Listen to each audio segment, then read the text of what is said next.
तुम्ही कधी विचार केलाय का, आपण कोणतंही शुभ काम करत असताना सर्वात आधी गणपती बाप्पाची पूजा का करतो?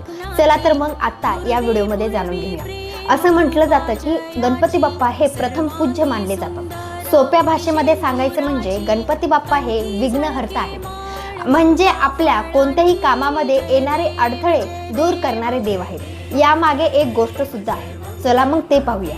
एकदा कार्तिकी आणि गणपती यांच्यामध्ये स्पर्धा ठरली, जो पृथ्वीची प्रदक्षिणा आधी करेल तोच जिंकेल। तेव्हा गणपती बाप्पांनी पूर्ण पृथ्वी फिरण्याऐवजी आपल्या आई वडिलांची प्रदक्षिणा केली आणि म्हणाले, माझ्यासाठी आई वडीलच माझं जग आहे। हे पाहून शिव पार्वती खूप आनंदी झाले आणि त्यांनी गणपतीला आशीर्वाद दिला, तुला सर्वात आधी तुझीच पूजा होईल। म्हणूनच आपण कोणतेही काम करत असताना गणपती बाप्पाचीच पूजा करतो।